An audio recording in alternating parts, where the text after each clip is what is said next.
نحمده ونصلي ونسلم على رسوله الكريم وعلى آله وأصحابه أجمعين أما بعد فأعوذ بالله من الشيطان الرجيم بسم الله الرحمن الرحيم ألف لام را كتاب أنزلناه إليك لتخرج الناس من الظلمات إلى النور بإذن ربهم إلى صراط العزيز الحميد. وقال النبي صلى الله تبارك وتعالى عليه وسلم إن الله يرفع بهذا الكتاب أقواما ويضع به آخرين، أو كما قال النبي صلى الله تبارك وتعالى عليه وسلم صدق الله وصدق رسوله النبي الكريم. محترمات معلمات و طالبات، آج ہم الحمدللہ حضرت الاستاذ جی مولانا مہر محمد صاحب رحمۃ اللہ علیہ کے تعمیر کردہ ادارہ جامعہ ام حبیبہ للبنات و جامعہ قرآن و سنت للبنین میں شعبہ تجوید طالبات للعالمات میں تکمیل حضر کے مبارک موقع پر جمع ہیں. الحمدللہ قرآن کریم سورہ فاتحہ سے لے کر والناس تک تجوید کے ساتھ حضر میں مکمل کیا گیا، جس پر سب سے پہلے ہم اللہ تبارک و تعالیٰ کا شکر ادا کرتے ہیں کہ رب العالمین نے ہمیں اپنا کلام اس طرح پڑھنے پڑھانے کی توفیق عطا فرمائی، الحمدللہ. اور اس کے ساتھ ہی جتنے لوگ ہمارے اس کار خیر کا ذریعہ بنے ہیں، بالخصوص حضرت استاذ جی رحمۃ اللہ علیہ اور پھر ان کی اولاد اور ادارے کے منتظمین معاونین، ان سب کے لیے دعا گو ہیں کہ رب العالمین ان سب کو اپنی شایان شان اس کا بدلہ نصیب فرمائے، جن کی محنتوں اور تعاون اور دعاؤں کے نتیجے میں ہم گناہگاروں کو بھی یہ مبارک موقع نصیب ہوا ہے. قرآن کریم ایسی مقدس کتاب ہے کہ اس کے ساتھ جو چیز بھی لگتی ہے وہ بے وقت بھی ہوتی ہے تو اس کی بھی وقت بن جاتی ہے، وہ کم قیمت ہوتی ہے تو قرآن کریم کی نسبت اسے قیمتی بنا دیتی ہے، وہ ارذل ہوتی ہے تو قرآن کی برکت سے افضل بن جاتی ہے، ادنا ہوتی ہے تو اعلیٰ بن جاتی ہے، اس کی کوئی حیثیت نہیں ہوتی تو قرآن کی برکت سے اللہ تبارک و تعالیٰ اسے ایک اہم ترین اور عظیم حیثیت عطا فرما دیتے ہیں. بطور مثال اگر آپ دیکھیں تو ایک کپڑا وہ بھی ہے جو ہم نے پہن رکھا ہے، جو ہمارے استعمال میں ہے، اور ایک کپڑا وہ ہے جو قرآن کریم کے ساتھ لگا ہوا ہے. تو بظاہر اگر ہم دیکھیں تو ہو سکتا ہے کہ ہمارا کپڑا جو ہمارے جسم کے ساتھ لگا ہوا ہے یہ بہت قیمتی ہو اس کی بنسبت جو قرآن کریم کی چولی بنی ہے، لیکن اس کپڑے کی شان کوئی نہیں ہے. جو کپڑا قرآن کے ساتھ لگا ہے اس سے اللہ نے یہ شان عطا فرما دی کہ اس کے لیے اب اعلان ہو گیا لا یمسہ الا المطہرون، کہ قرآن کی چولی کو قرآن کی طرح بغیر وضو کے ہاتھ لگانا بھی جائز نہیں ہے. اسی طرح لکڑی کو یا رحل کو پلاسٹک کی ہو یا لکڑی کی ہو سے آپ دیکھیں تو ویسے تو عام لکڑی اور عام پلاسٹک ہوتی ہے، لیکن جب وہ قرآن کے لیے مخصوص ہو جاتی ہے تو پھر اسے گود میں سجایا جاتا ہے، پھر اسے ادب سے اٹھایا جاتا ہے. کاغذ کو دیکھیں تو بہت قیمتی بڑے قیمتی پیپر ہوں گے، لیکن کوئی ان کے متعلق یہ نہیں کہتا کہ اسے بغیر وضو کے ہاتھ لگانا جائز نہیں ہے، اس کی بے ادبی جائز نہیں ہے. لیکن جو کاغذ قرآن کے ساتھ لگ جاتا ہے اور جس پر قرآن لکھا جاتا ہے اور جو قرآن سے منسوب ہو جاتا ہے وہ اتنا عظیم ہو جاتا ہے، اگرچہ بظاہر وہ پیسوں کے لحاظ سے اتنا قیمتی نہ ہو، لیکن جب اس کی نسبت قرآن سے ہو جاتی ہے تو پھر بغیر وضو سے چھونا بھی جائز نہیں ہوتا، اور پھر اتنا مقدس ہو جاتا ہے کہ لوگ اسے چومنا بھی سعادت سمجھتے ہیں. تو یہ بات ذہن میں رکھیں کہ قرآن کپڑے لکڑی اور کاغذ کے لیے نہیں آیا، قرآن تو انسانوں کے لیے ہے، ھدی للناس بن کے آیا ہے۔ جن چیزوں کے لیے قرآن کریم نہیں آیا ان چیزوں کی نسبت جب قرآن سے ہوتی ہے تو اللہ انہیں بھی شان عطا فرما دیتا ہے، اللہ انہیں بھی بلند کر دیتا ہے۔ اور جب انسان کے لیے تو قرآن آیا ہے، جب یہ قرآن کے ساتھ لگتا ہے تو اللہ تبارک و تعالیٰ اسے بلند تر کر دیتے ہیں۔ اسی لیے جناب نبی مکرم صلی اللہ علیہ وسلم نے فرمایا خیرکم من تعلم القرآن وعلمہ، تم میں سب سے بہترین، ویسے تو پوری امت بہترین ہے، کنتم خیر امت، فرمایا تم بہترین امت ہو۔ ساری امت حضور اکرم صلی اللہ علیہ وسلم کی برکت سے ساری مسلمان امت بہترین ہو گئے۔ پھر اس بہترین میں سے خیرکم، قرآن پڑھنے پڑھانے والے یا قرآن پڑھنے پڑھانے والیاں اس بہترین میں سے بھی بہترین ہو گئے۔ اور خیرکم اس میں تفضیل ہے، سپرلیٹو ہے، اس کے اندر کتنی خیریت ہے، کتنی بھلائی ہے، اسے دینے والا ہی بتلا سکتا ہے، کسی اندازے میں اس کو لایا نہیں جا سکتا۔ فرمایا تم میں سے بہترین وہ ہے، بہترین امت میں سے بہترین وہ ہیں جو قرآن پڑھتے پڑھاتے ہیں، سیکھتے سکھاتے ہیں۔ اور دوسری روایت میں اشراف امتی حملۃ القرآن، آپ نے فرمایا میری امت کے VIP لوگ، میری امت کے عظمت شرافت اور عزت والے لوگ وہ ہیں جو قرآن پڑھتے پڑھاتے ہیں، سیکھتے سکھاتے ہیں اور اس پر عمل کرتے ہیں۔ یہ میری امت کا افضل ترین اور معزز ترین طبقہ ہے۔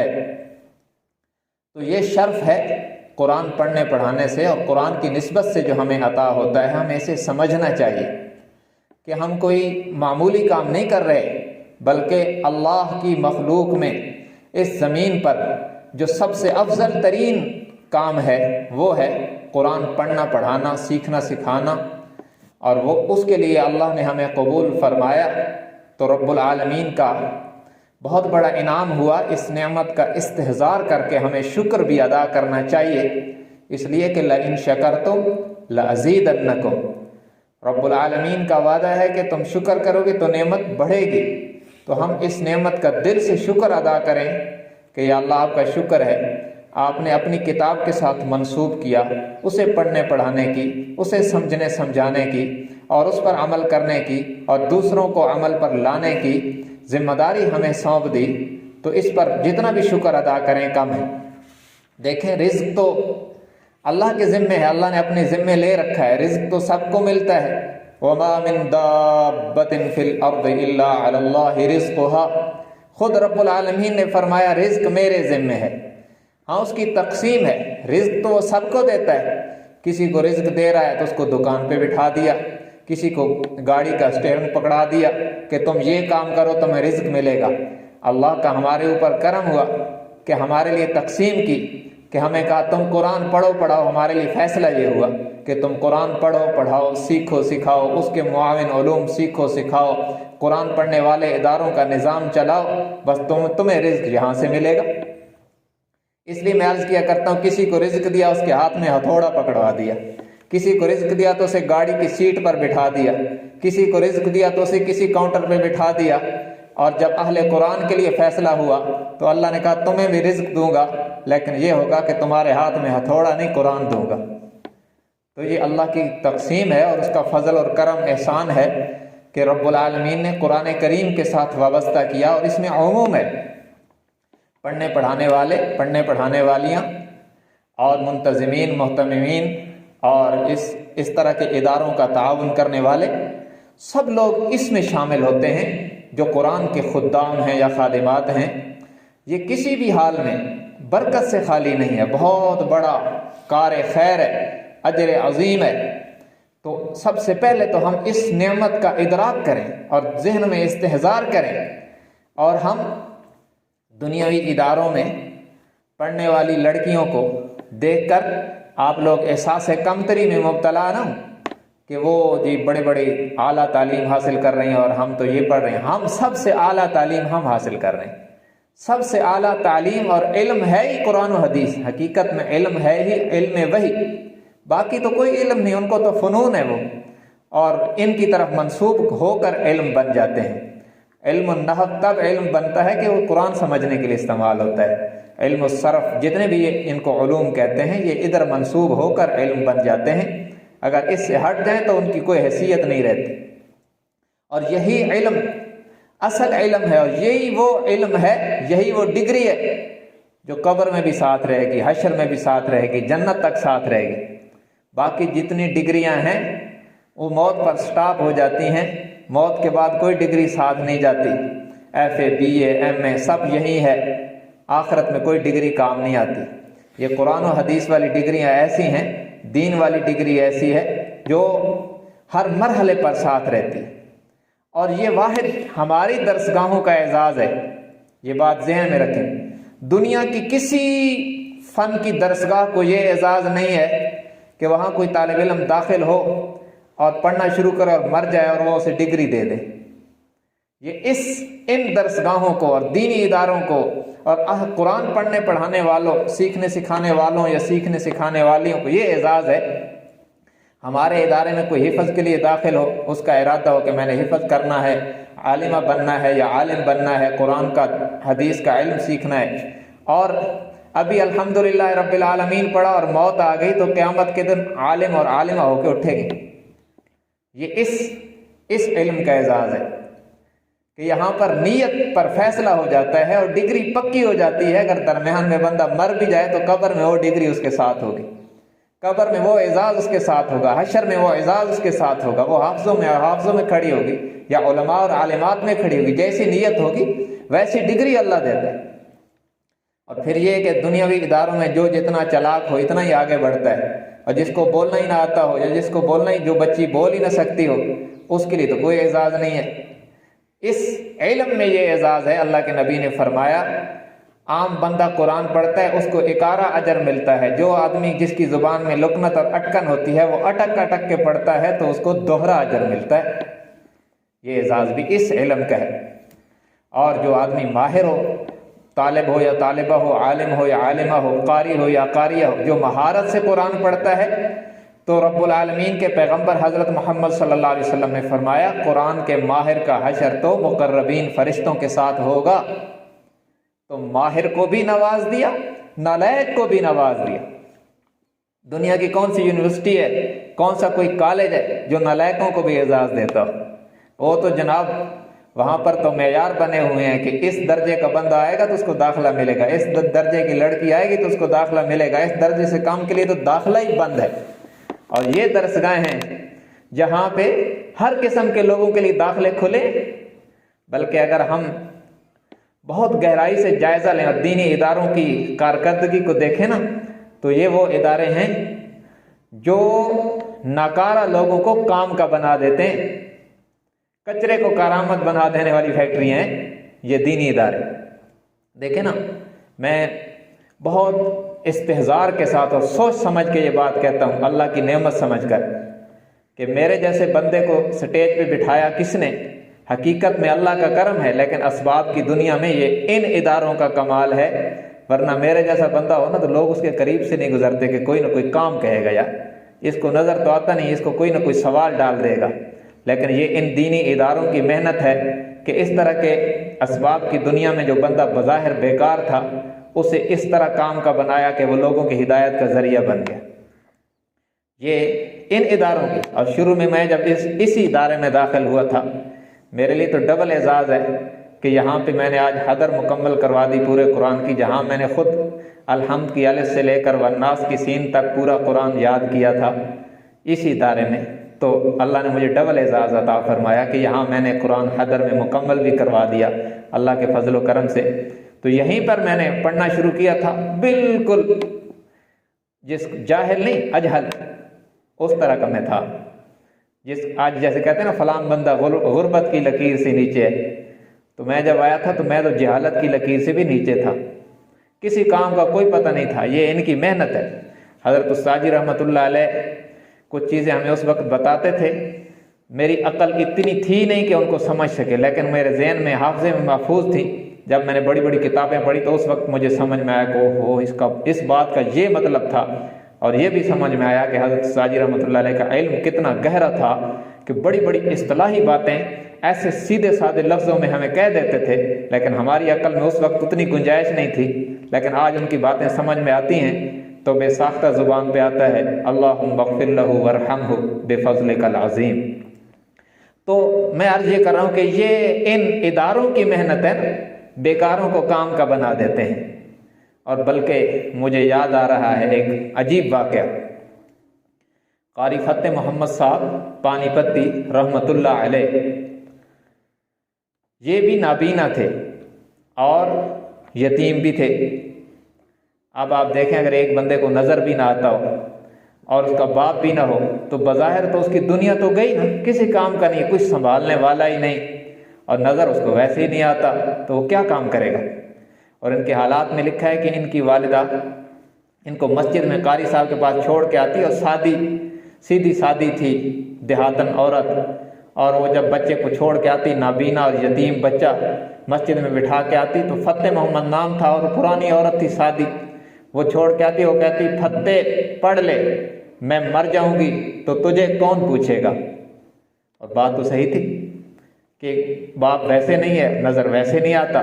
تو میں مر جاؤں گی تو تجھے کون پوچھے گا۔ اس شخص نے قرآن پڑھا، اللہ نے ان کی زبان پر قرآن جاری کر دیا، اور قرآن کے ساتھ ایسے لگے کہ اٹھتے بیٹھتے سوتے جاگتے دن کو رات کو ہر حال میں قرآن قرآن قرآن، ان کی زبان پہ قرآن اتنا جاری تھا کہ ان کے حالات میں لکھا ہے وہ سوتے ہوئے قرآن پڑھتے تھے، خواب میں بھی قرآن پڑھنا شروع کر دیتے، اور ایسے ان کے حالات میں لکھا ہے کہ ایسے ہوا کہ عشاء کے بعد سوئے اور فجر تک پڑھتے رہے، 22 پارے پڑھ دیتے تھے۔ ایسا قرآن کے ساتھ اس بندے کو لگن ہوئی کہ بس قرآن سراپا قرآن ہو گیا، اور اللہ نے بڑی خدمت لی، اور ایک وقت آیا کہ اللہ نے کرم فرمایا، اور اس بچے کو جس کو ماں کہتی تھی پڑھ لے میں مر جاؤں گی تو تجھے کون پوچھے گا، اللہ نے یہاں سے اٹھایا اور مسجد نبوی میں قرآن کی خدمت کے لیے بٹھا دیا، اور وہاں بیٹھ کر قاری صاحب قرآن پڑھاتے تھے۔ یہ جو مسجد نبوی کے ائمہ میں شیخ عبد الرحمن حذیفی ہیں، یہ حضرت کے شاگرد ہیں، وہ اور کئی سالوں تک وہاں بیٹھ کے قرآن پڑھاتے رہے، اور اس طرح قرآن پر فنا اور فدا تھے کہ آخری ایام میں حضرت پر سکتہ طاری ہو گیا، کومے میں چلے گئے۔ تو ان کے شاگرد بیٹھتے تھے ان کے پاس اور بلند آواز سے قرآن پڑھتے رہتے تھے۔ کئی دنوں سے کہتے ہیں کہ جب حضرت سکتے میں تھے اور سکتے کا تیسرا دن تھا، آپ اس شخص کی قرآن کے ساتھ لگن اور فنائیت فی القرآن کا اندازہ لگائیں۔ تیسرا دن تھا، نہ بولا نہ کھایا نہ پیا، بس نبض چل رہی ہے، سکتہ طاری ہے۔ تو قاری صاحب ان کے ایک شاگرد قرآن پڑھ رہے تھے، پڑھتے ہوئے سورہ یاسین میں سلام قولا من رب الرحیم یہ والی آیت پڑھی نا، تو قاری صاحب کے فوراً پڑھنے والے کی زبان سے نکل گیا سلامن قولا من رب الرحیم۔ تو وہ جو 3 دن سے سکتے میں تھے نا، انہوں نے سر ہلا دیا کہ یہ غلط ہے، اور دوسرے قاری صاحب نے لقمہ دیا، اور پھر پڑھنے والوں نے پڑھا سلام قولا من رب الرحیم، تو پھر انہوں نے سر ہلا دیا کہ اب ٹھیک ہے۔ 3 دنوں سے بندہ سکتے میں ہے، لیکن جب اس کے کانوں میں قرآن کی غلط آواز پڑتی ہے تو فوراً حرکت آ جاتی ہے۔ ایسا فنا فی القرآن۔ اور پھر ایک وقت آیا کہ وہیں ان کا انتقال ہوا، اور مسجد نبوی کے امام شیخ عبد الرحمن حذیفی آئے، ان کی پیشانی کو چوما اور فرمایا واللہ مات ابی، اللہ کی قسم آج میرا روحانی باپ دنیا سے جا رہا ہے۔ اور پھر 10 لاکھ انسانوں نے ان کا جنازہ پڑھا، اور اللہ نے پھر ہمیشہ کے لیے قبر کے لیے جنت البقیع دے دیا۔ اور جنت البقیع میں حضرت قاری صاحب کی قبر مبارک کہاں ہے؟ عجیب، کہتے ہیں نا پہنچی وہاں خاک جہاں کا خمیر تھا۔ قاری صاحب رحمۃ اللہ علیہ کی میت اٹھائی گئی اور جنت البقیع میں امام نافع کے قدموں میں اللہ نے جگہ عطا فرمائی۔ امام نافع جو قرۂ سبع میں پہلے امام ہیں، امام مدینہ ہیں، وہ کتنے فنا فی القرآن تھے۔ شاطبی میں ہے وَأَمَّا الْكَرِيمُ السِّرُّ فِي الطِّيبِ نَافِعٌ فَذَاكَ الَّذِي اخْتَارَ الْمَدِينَةَ مَنزِلًا، کہ خوشبو میں عمدہ راز والے امام نافع تھے جنہوں نے مدینہ منورہ کو اپنی رہائش گاہ بنا دیا۔ ان کے متعلق یہ مشہور تھا، وہ جب بھی قرآن پڑھتے تھے تو خوشبو مہک جاتی تھی۔ تو ان سے ان کے شاگردوں نے پوچھا کہ حضرت آپ منہ میں کیا رکھتے ہیں، کیا یہ مسئلہ ہے؟ اول تو وہ نہیں بتلا رہے تھے، جب اصرار ہوا تو انہوں نے فرمایا کہ ایک بار میں اس طرح قرآن پڑھتے پڑھاتے سو گیا تو خواب میں حضور اکرم صلی اللہ علیہ وسلم کی زیارت نصیب ہوئی، اور آپ نے فرمایا نافع جب تم قرآن پڑھتے ہو تو مجھے بہت اچھے لگتے ہو۔ اور یہ حیات النبی کی دلیل ہے، مسجد نبوی میں روضہ اطہر کے پاس بیٹھ کر قرآن پڑھاتے تھے اور آپ نے فرمایا تم قرآن پڑھتے ہو مجھے بہت اچھے لگتے ہو، اس لیے کہ عند القبر تو حضور علیہ السلام خود سماعت فرماتے ہیں۔ آپ نے فرمایا تم قرآن پڑھتے ہو مجھے بہت اچھے لگتے ہو، لو اپنے منہ کو میرے منہ کے قریب کر دو۔ انہوں نے خواب میں ہی اپنا منہ حضور علیہ السلام کے منہ مبارک کے قریب کیا، آپ نے ان کے منہ میں پھونک بھی مار دی اور ان کے لبوں کو بوسہ دیا۔ امام نافع فرماتے تھے جب سے حضور نے میرے لبوں کو چوما ہے تب سے جب میں قرآن پڑھتا ہوں اللہ فضائیں معطر کر دیتا ہے۔ تو قاری فتح محمد صاحب رحمۃ اللہ علیہ کی قبر مبارک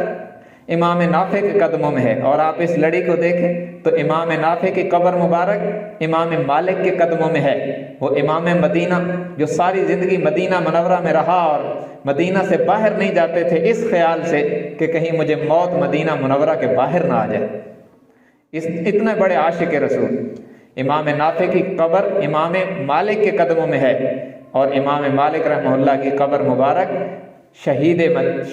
مظلوم مدینہ حضرت عثمان کے قدموں میں ہے۔ سارے قرآن کے عاشق اللہ نے یوں پرو دیے جیسے لڑی میں موتی پروئے ہوتے ہیں۔ تو میں عرض یہ کر رہا تھا کہ یہ ان دینی اداروں کا کمال ہے، اسباب کی دنیا میں اللہ نے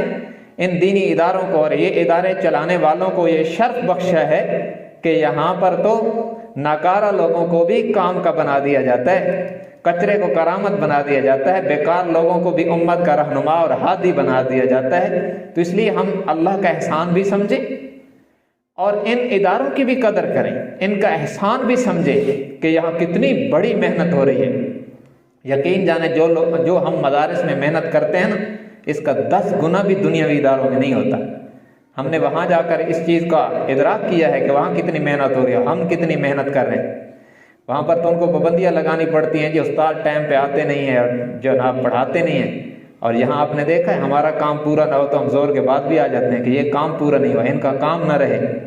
بچیاں ہمارے پاس مسافر ہیں، ان کا وقت ضائع نہ ہو، ہم نے اللہ کو بھی جواب دینا ہے۔ یہ تربیت کہاں سے آئی ہے؟ یہ ان اداروں نے پہلے تربیت کی ہے تو اس کا اثر ہے۔ تو یہاں پر قرآن بھی سکھایا جاتا ہے، ایمان بھی سکھایا جاتا ہے، دنیا بھی بنتی ہے آخرت بھی بنتی ہے۔ دنیا میں بھی عزت قرآن کے صدقے میں ہے اور آخرت میں عزت بھی قرآن کے صدقے میں ہوگی، حضور اکرم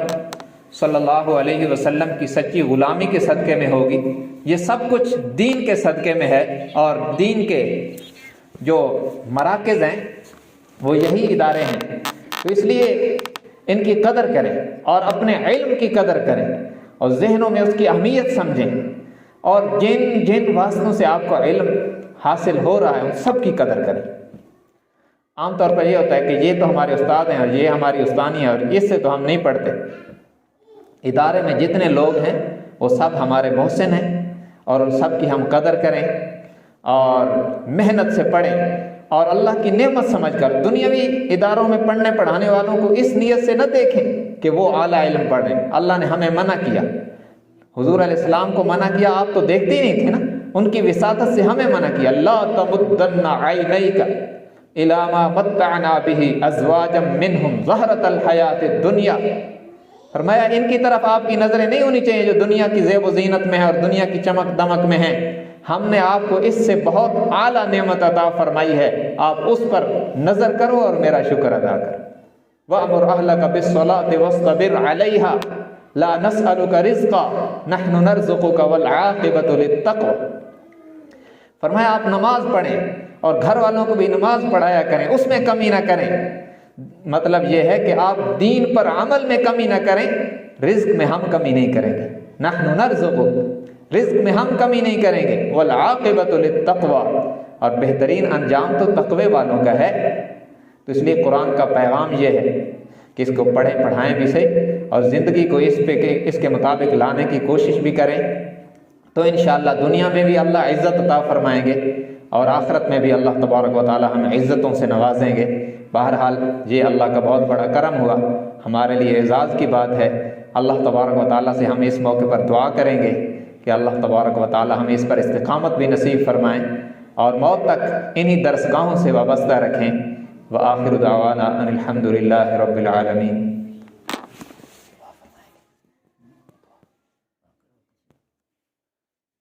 تو انتہائی توجہ کے ساتھ دعا فرمائیں، قبولیت کا موقع ہے۔ الحمدللہ رب العالمین الرحمن الرحیم مالک یوم الدین، اللہم صلی علی محمد النبی الامی وعلی آلہ وسلم تسلیما، اللہم آتنا فی الدنیا حسنہ وفی الآخرۃ حسنہ وقنا عذاب النار وقنا عذاب القبر وقنا عذاب الحشر وقنا عذاب الميزان، ربنا ظلمنا انفسنا وان لم تغفر لنا وترحمنا لنكونن من الخاسرین۔ اے الہ العالمین، آپ کا شکر، فضل، کرم، احسان کہ آپ نے ہمیں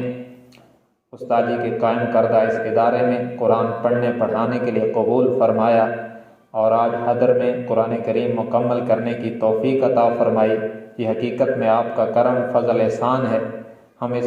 ہم اس قابل نہ تھے، یہ آپ نے کرم فرمایا۔ تو یا اللہ مزید کرم فرما کہ ہماری اس چھوٹی ٹوٹی پھوٹی محنت کو اپنی بارگاہ عالیہ میں قبول فرما۔ اے اللہ یقیناً آپ کے کلام کو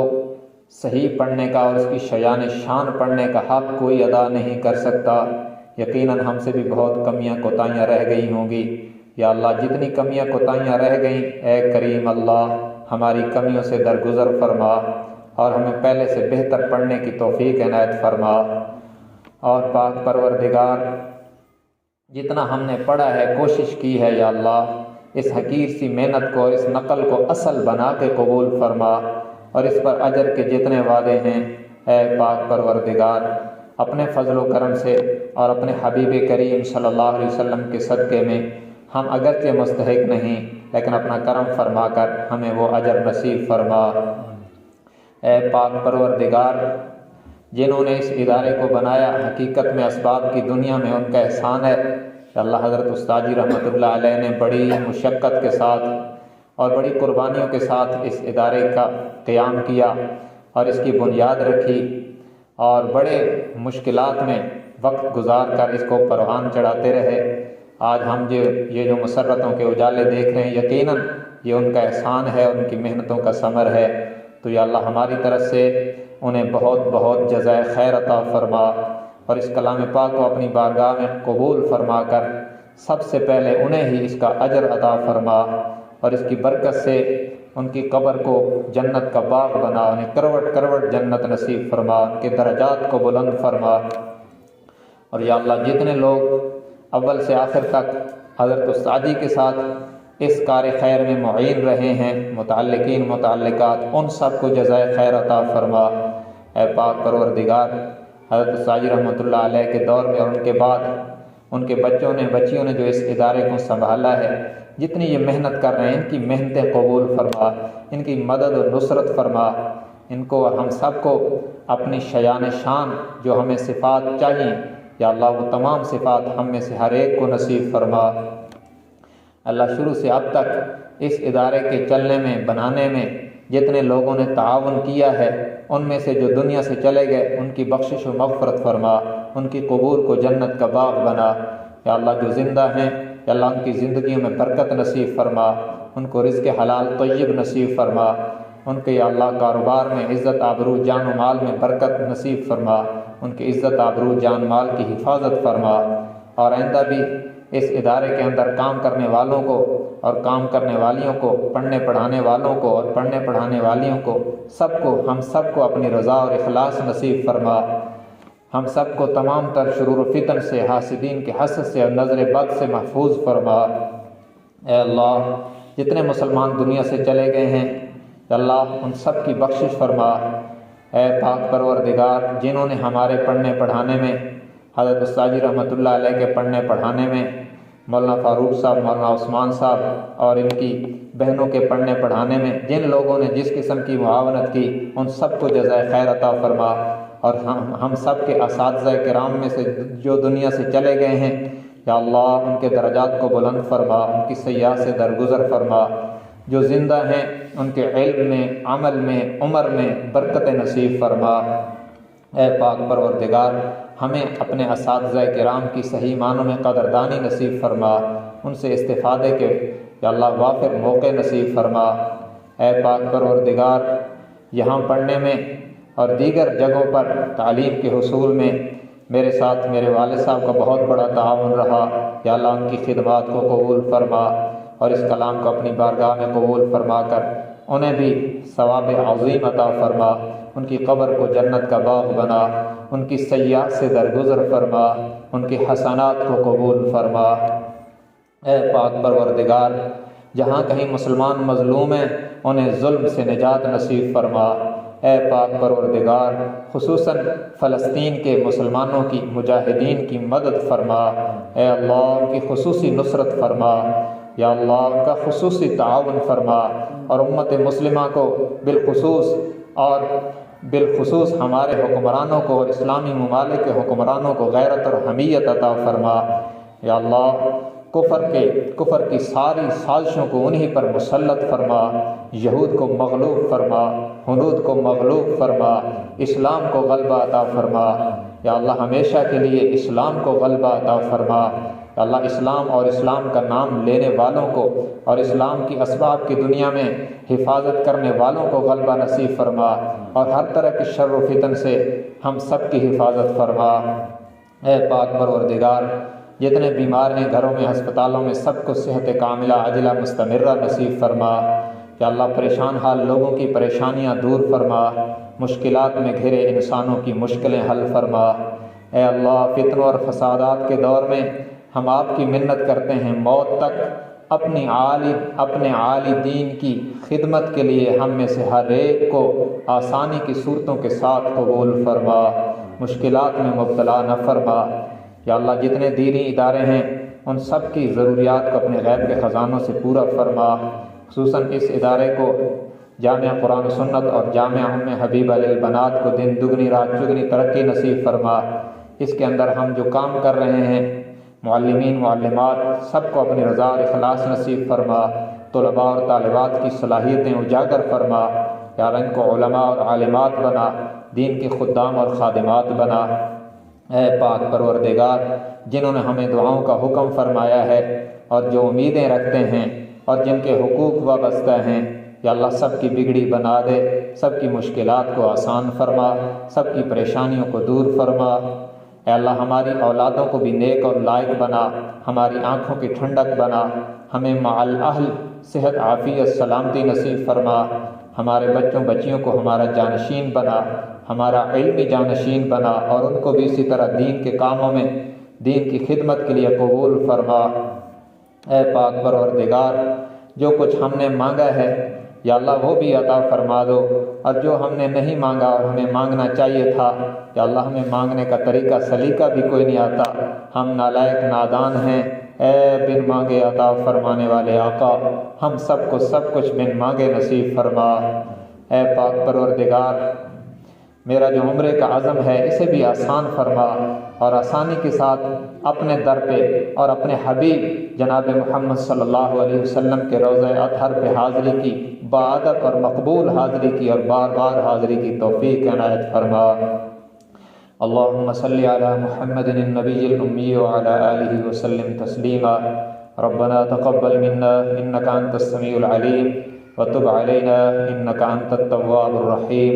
اللهم اجعل آخر كلامنا لا إله إلا الله محمد رسول الله صلى الله تعالى على النبي الكريم وعلى آله وأصحابه أجمعين برحمتك يا أرحم الراحمين۔